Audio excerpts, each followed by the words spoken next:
Hello, good morning student. Welcome to the Sun Public School online classes. Today we going to read about our Sanskrit व्याकरण.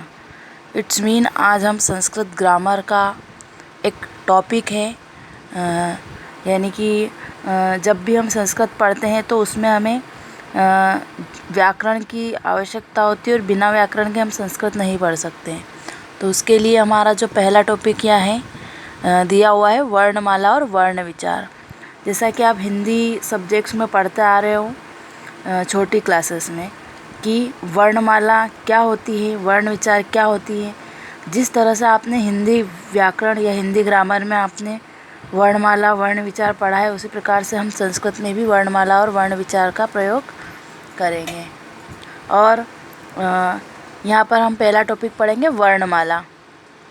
वर्णमाला जो है, जैसा हम हिंदी में पढ़ते हैं वर्णमाला के बारे में, वैसे ही यहाँ पर है, जिसको हम इंग्लिश में अल्फ़ाबेट भी कहते हैं.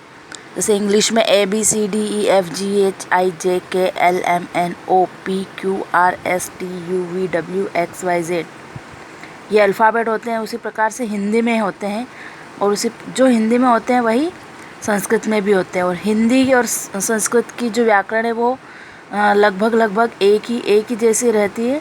तो आइए हम यहाँ पर संस्कृत व्याकरण का टॉपिक वर्णमाला और वर्ण विचार पढ़ते हैं. वर्णमाला. वर्ण अथवा अक्षर दो प्रकार के होते हैं. वर्ण और अक्षर कितने प्रकार के होते हैं? दो प्रकार के होते हैं. कौन कौन से होते हैं?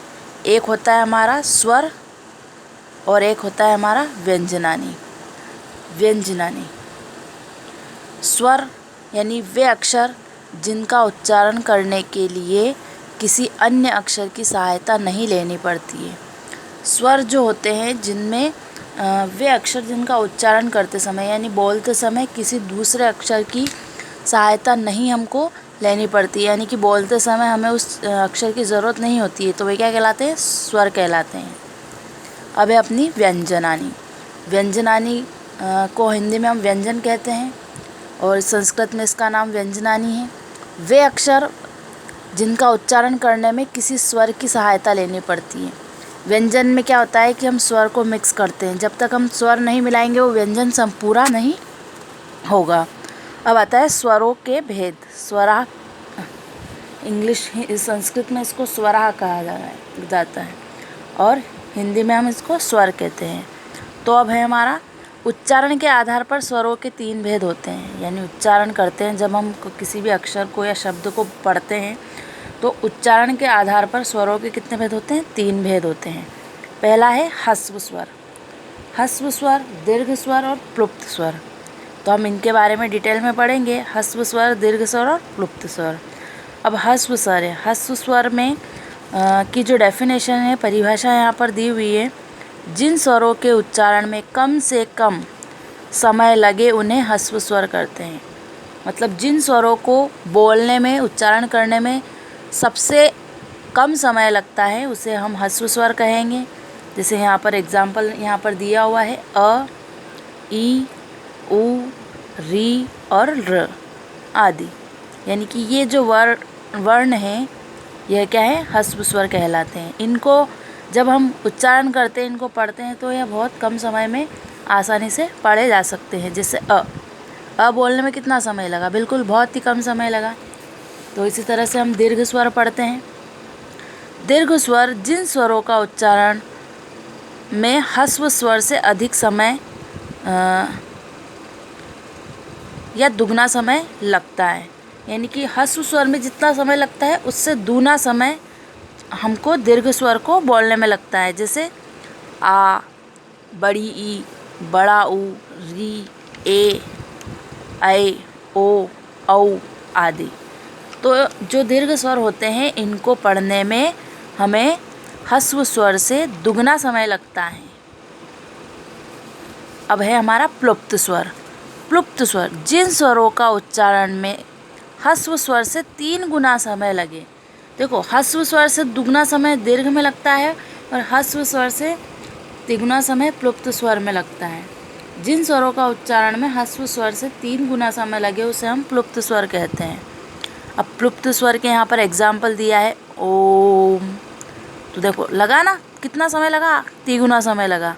हे राम, तो इसमें भी जब हम उच्चारण करते हैं तो हमें पता चलता है कि इसमें तीनों में अंतर क्या है। तो आप भी अपने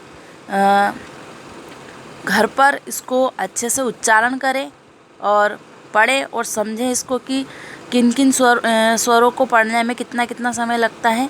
जैसे ह्रस्व स्वर है तो ह्रस्व स्वर में बिल्कुल कम लगेगा, दीर्घ में ह्रस्व से दुगना समय लगेगा, और जो प्लुप्त है इसमें ह्रस्व से 3 गुना समय लगेगा। अब हम पढ़ते हैं व्याकरण की दृष्टि से स्वर के अन्य 2 भेद, यानी कि व्याकरण की दृष्टि से 2 भेद और होते हैं स्वर के।